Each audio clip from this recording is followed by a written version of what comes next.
Bismillahirrahmanirrahim. Assalamualaikum warahmatullahi wabarakatuh dan salam sejahtera. Alhamdulillah kita dapat bertemu semula pada pagi ini. Pelajar-pelajar sekalian, hari ini kita akan terus membincangkan jawapan kedua, iaitu Revolusi Amerika.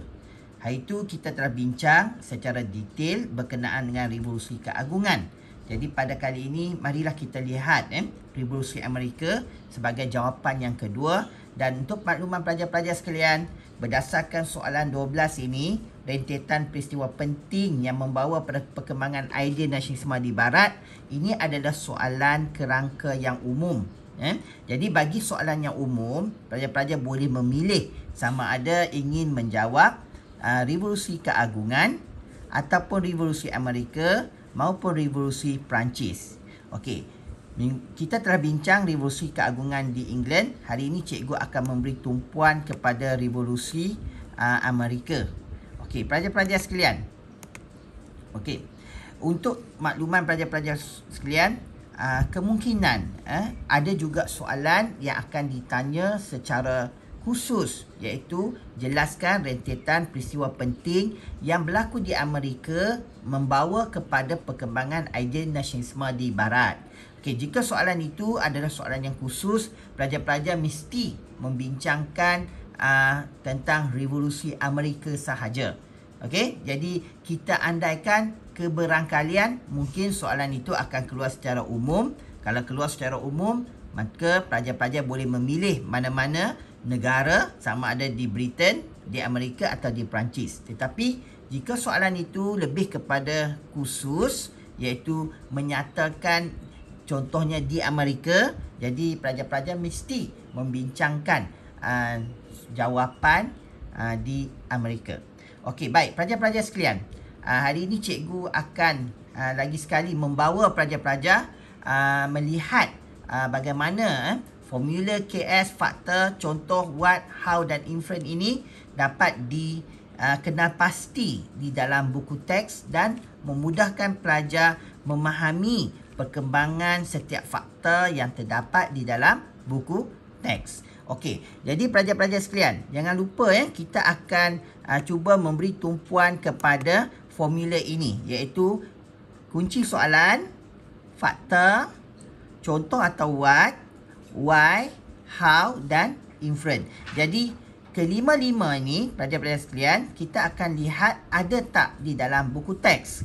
Sudah pasti pelajar-pelajar sekalian, kita dah lihat fakta dah jelas, iaitu Revolusi Amerika. Okey, jadi mari kita melihat pula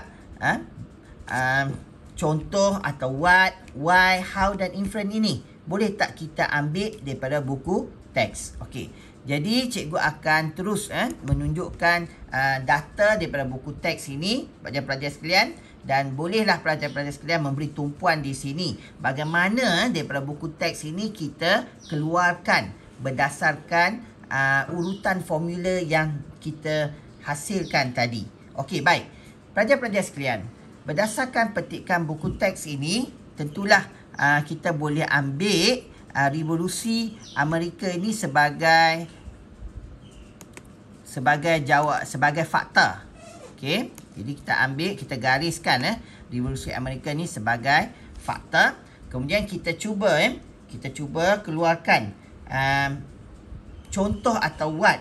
Jadi selalunya pelajar-pelajar sekalian, kita akan tanya apa itu Revolusi Amerika. Okey, Revolusi Amerika ialah reaksi orang Amerika menentang penjajah British. Jadi di sini pelajar-pelajar sekalian, kita dah dapat satu maklumat untuk kita letakkan sebagai contoh di sini atau what. Okey, di sini pelajar-pelajar sekalian, cikgu akan gunakan penanda warna merah untuk menunjukkan reaksi orang Amerika menentang British. Okey, ini sebagai contoh. Okey, dan seterusnya selepas kita mengenal pasti contoh, pelajar-pelajar, kita akan cari pula jawapan why, mengapa orang Amerika menentang British. Okey, di sini pelajar-pelajar, kita akan dapat melihat berdasarkan perenggan pertama ini, kita boleh mengenal pasti ada sebab orang Amerika ini menentang penjajahan British. Yang pertama ialah kerana tindakan British tidak melindungi hak penduduk Amerika yang sebahagian daripada Empire British. Okey, pelajar-pelajar dapat lihat tak di sini? Perkataan disebabkan oleh. Disebabkan oleh ni maka jelas mengapa orang Amerika menentang penjajah British. Iaitu kita tandakan dengan satu lagi lorekan warna biru, iaitu tindakan British disebabkan tindakan British tidak melindungi orang Amerika atau hak penduduk Amerika. Okey, yang sebahagian daripada Empire British. Itu satu.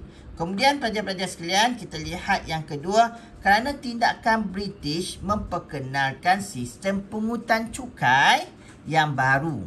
Okey, di mana yang boleh kita lihat di sini? Okey, kita boleh ambil ini sebagai sebab yang kedua, menentang akta yang diperkenalkan untuk memungut cukai di jajahan seperti. Okey, pelajar-pelajar sekalian, kalau ikutkan petikan perenggan yang pertama ini, jika pelajar-pelajar nak mengenal pasti sebab, okey, ada kata kunci yang penting di sini, iaitu perkataan untuk ini. Perkataan untuk ini boleh dijadikan sebagai why atau sebab.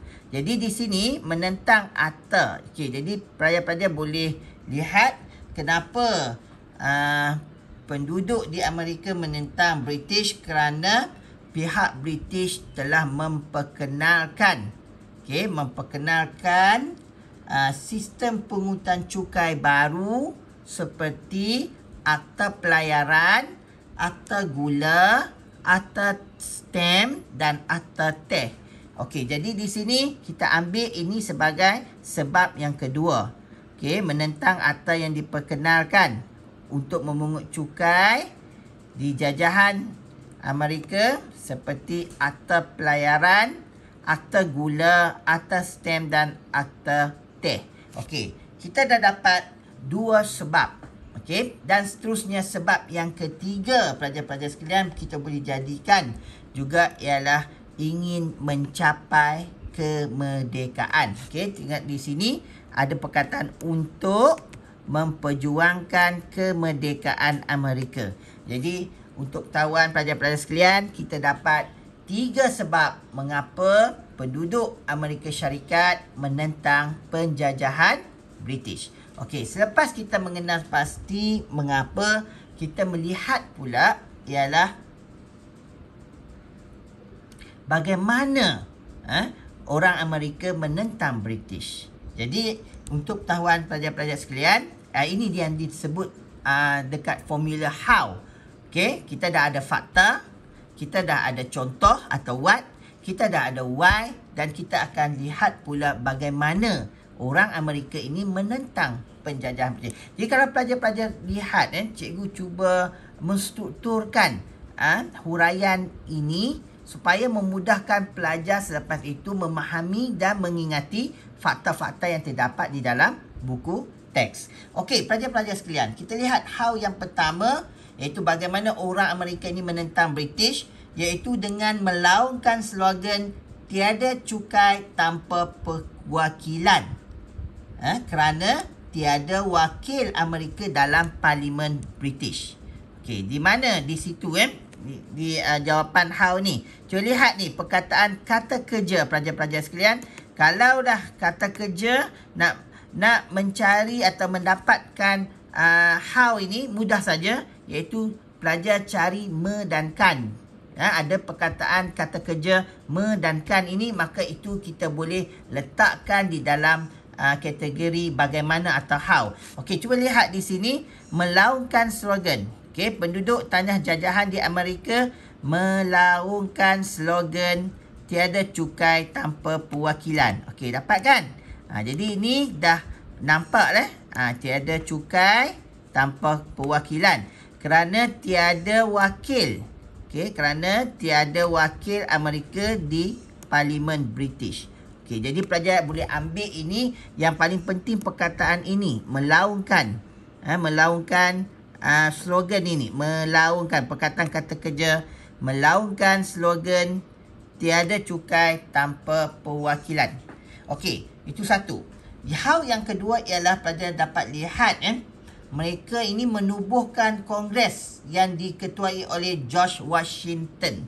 Okey. Nampak perkataan ini? Menubuhkan kongres yang diketuai oleh George Washington.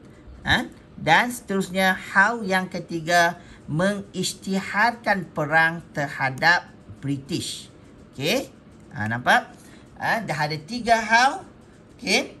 Kemudian satu lagi, hal yang keempat, meluluskan pengisytiharan kemerdekaan Amerika yang ditulis oleh Thomas Jefferson untuk membentuk kerajaan baru. Masih ada kata kerja di situ. Okey, kita lihat di sini di mana perkataan meluluskan pengisytiharan kemerdekaan Amerika. Okey, yang ditulis oleh Thomas Jefferson. Kalau awak boleh ingat, semua ini memang baguslah. Akan membantu awak mendapat markah maksimum dalam peperiksaan. Okey. Pengisytiharan Amerika ni apa? Iaitu sebuah kerajaan jika tidak dapat menjamin hak kehidupan, kebebasan, kebahagiaan, maka menjadi hak penduduk untuk membentuk kerajaan baru.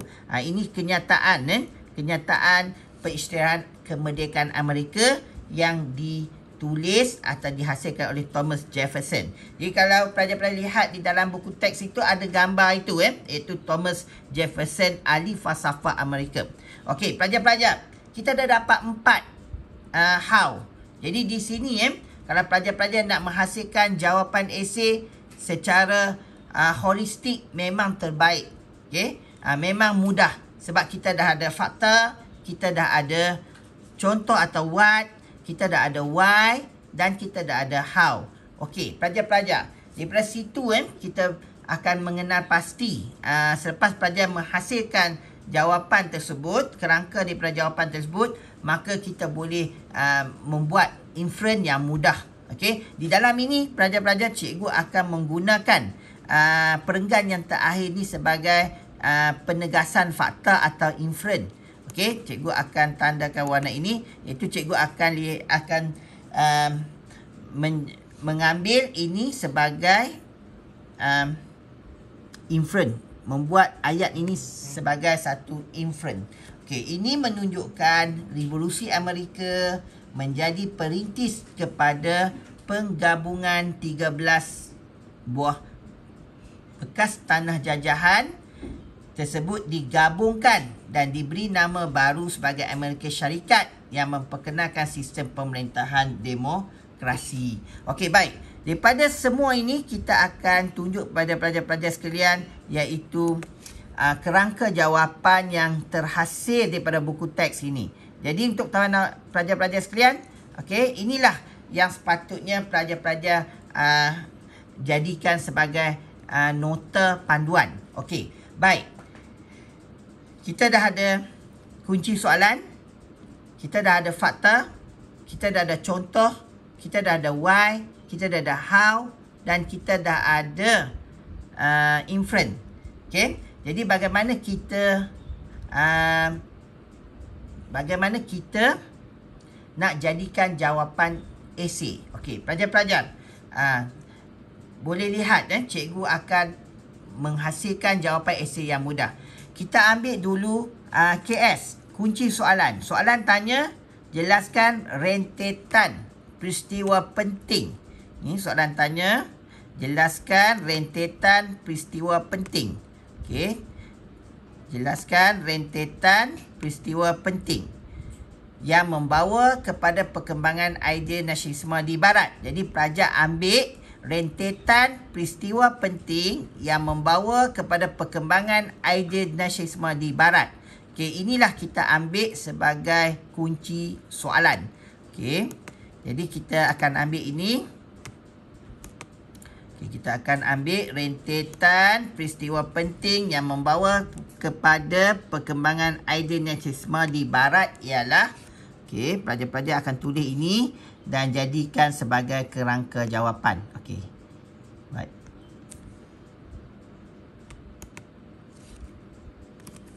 Okey.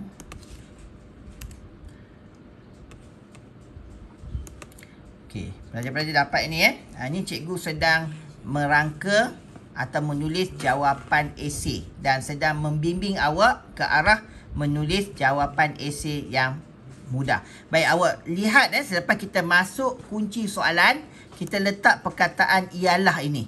Kita masukkan perkataan ialah ini supaya awak dapat lihat kita nak gabungkan dengan fakta.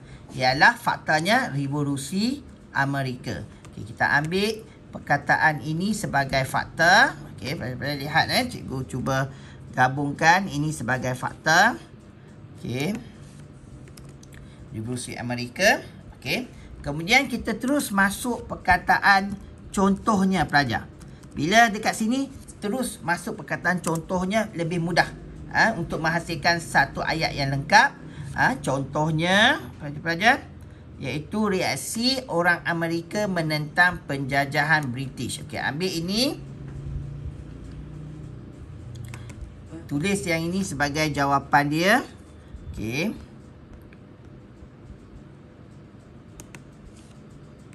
Okey, nampak pelajar? Okey. Revolusi Amerika, contohnya reaksi orang Amerika menentang penjajahan British. Di sini pelajar-pelajar kita dah boleh full stop. Okey, kemudian kita nak masuk why. Mengapa orang Amerika menentang penjajahan British? Maka pelajar-pelajar bolehlah selaraskan jawapan. Bila dekat why ni kita boleh tulis hal ini kerana. Okey, ini penting pelajar. Kita lihat ni. Ini sebagai penghubung kepada why. Ayat yang cuba dihubungkan dengan why, dengan mengapa. Okey, kita lihat sini. Okey, hal ini kerana. Kerana apa? Okey, pelajar. Kita terus dia masuk. Hal ini kerana tindakan British tidak melindungi. Okey, ni kita ada 3 why kan? Just kita masuk jawapan terus saja dengan koma dan last sekali Okey, tindakan British tidak melindungi. Okey, masuk di sini. Tindakan British tidak melindungi. Hal ini kerana tindakan British tidak melindungi hak penduduk Amerika sebahagian daripada Empire British. Kemudian letak saja koma dan terus sambung. Okey, sambung pula. Kerana tindakan British memperkenalkan sistem pungutan cukai yang baru seperti atap pelayaran, atap gula, atap teh dan atap stem. Okey, pelajar-pelajar, dekat sini tolong berhati-hati. Manalah tahu kalau keluar soalan soalan struktur, mungkin dia akan tanya jelaskan akta yang diperkenalkan oleh British terhadap penduduk di Amerika Syarikat. Jadi jika boleh pelajar-pelajar, cikgu minta awak cuba mengingati 4 akta ini, iaitu akta pelayaran, akta gula, akta teh dan akta stem. Okey. Jadi bagaimana awak nak ingat? Okey. Itulah kita perlu memberi tumpuan dan membacanya secara berulang-ulang. Okey. Baik. Di sini pelajar-pelajar kita dah dapat 2 sebab, dan bila masuk sebab yang ketiga, untuk mencapai kemerdekaan, pelajar-pelajar hanya tulis dan. Sambung dan untuk mencapai atau untuk menuntut kemerdekaan. Okey, terus saja dan menuntut kemerdekaan Okey, kat sini pelajar-pelajar kita dah dapat dah 3 jawapan, 3 huraian yang kita satukan. Iaitu pertama, fakta sudah ada. Yang kedua, contoh pun dah ada. Okey, yang ketiga, why orang Amerika menentang British pun dah ada 3. Okey, sekarang kita nak masuk pula bagaimana orang Amerika menentang. Jadi ayat yang penting ialah ini dilakukan. Pelajar-pelajar selaraskan setiap kali jawapan nak masuk dekat how, pelajar-pelajar selaraskan. Terus tulis ini dilakukan. Okey, dilakukan dengan apa? Okey, jadi kalau kita lihat tadi, kita dapat mengenal pasti ada 4 how pelajar-pelajar. Okey, terus saja masukkan sama ada keempat-empat how. Dan kalau pelajar nak letak penanda wacana pun boleh. Kalau tak nak letak penanda wacana, hanya letak koma, dan pun boleh. Okey, cuba tengok di sini. Ini dilakukan dengan melaungkan slogan tiada cukai tanpa perwakilan. Okey, nampak di sini Okey. Okey, kita masukkan terus di sini. Dilakukan dengan melaungkan slogan tiada cukai tanpa perwakilan kerana tiada wakil Amerika dalam Parlimen British. Ialah British tidak melantik wakil Amerika sebab British beranggapan Amerika ni adalah tanah jajahan. Jadi rakyat yang dijajah tidak layak berada di dalam Parlimen British. Itu sebab pelajar-pelajar sekalian lihat kenapa British tidak melantik wakil Amerika dalam Parlimen British. Kemudian pelajar, kita letak saja koma.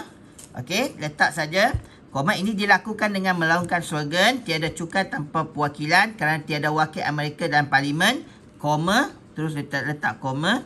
Yang kedua, yang menubuhkan Kongres yang diketuai oleh George Washington. Okey, teruskan saja menubuhkan Kongres yang diketuai oleh George Washington. Okey, pelajar-pelajar, lagi sekali cikgu ingatkannya, jika kita lihat dekat how ni, semua ada kata kuncinya ialah kata kerja. Okey, kata kerja yang ada me dan kan. Okey, tengok di sini melaungkan. Ini satu kata kerja yang boleh awak lihat. Kemudian menubuhkan, ini kata kerjanya. Okey, ini sebagai cikgu kongsilah bagaimana awak nak mengenal pasti kata kerja di dalam buku teks. Jika ada kata kerja, maka kita boleh spesifikkan ia adalah proses atau bagaimana.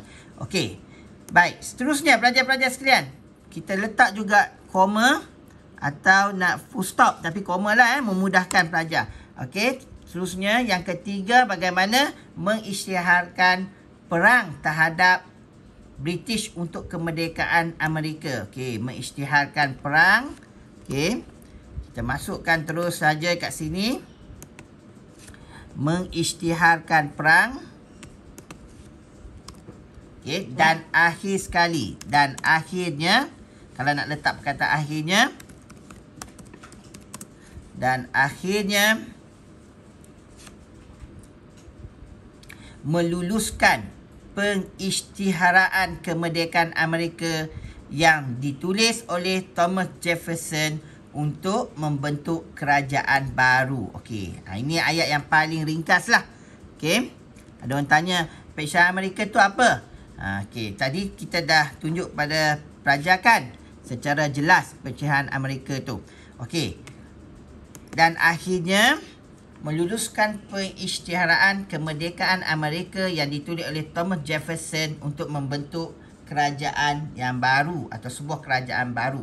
Okey, ini pelajar boleh tulis macam ini pun dah cukup baik. Tapi kalau pelajar nak guna tadi yang kita lihat nak sambung iaitu kerajaan tidak dapat menjamin hak kehidupan, kebebasan dan kebahagiaan, maka terjadilah hak penduduk untuk membentuk kerajaan baru. Inilah maksud pengisytiharan kemerdekaan Amerika yang ditulis oleh Thomas Jefferson ini.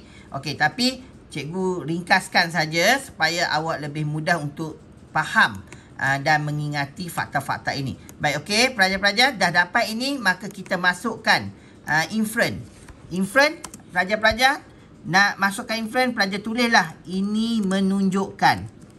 Ini perkataan ini ini sebagai menunjukkan, pelajar-pelajar membuat rumusan. Ini menunjukkan, okey, revolusi Amerika menjadi perintis. Revolusi Amerika menjadi perintis. Ini pelajar-pelajar boleh buat apa-apa saja inference, tapi ini inference daripada cikgu lah. Cikgu melihat bahawa ini menunjukkan revolusi Amerika menjadi perintis kepada penggabungan. Okey, menjadi perintis kepada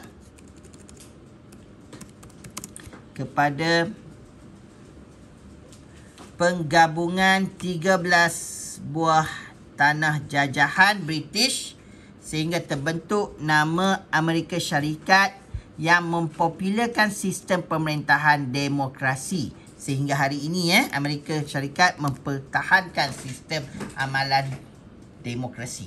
Okey pelajar-pelajar. Jadi kalau pelajar-pelajar dapat menulis seperti ini, cikgu percaya huraian pelajar-pelajar adalah mantap dan insya-Allah A+ di dalam tangan.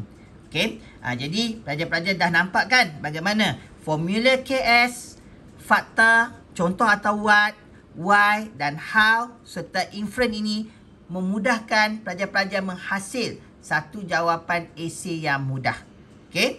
Jadi syaratnya pelajar-pelajar mesti tahu bagaimana kita ingin bagaimana pelajar-pelajar mengeluarkan dulu fakta, kemudian cari contoh, kemudian cari why dan cari how. Okey, yang inferen tu kemudian kita akan buat kemudian pelajar-pelajar sekalian.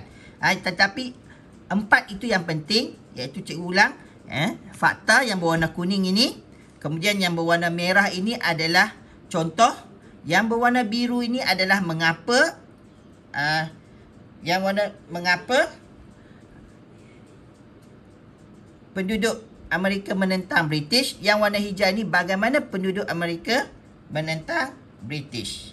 Okey, dan seterusnya ada juga kita boleh buat rumusan atau inferen di dalam petikan ini. Jadi petikan ini pelajar-pelajar sekalian ada semua lengkap berdasarkan formula yang cikgu terangkan tadi.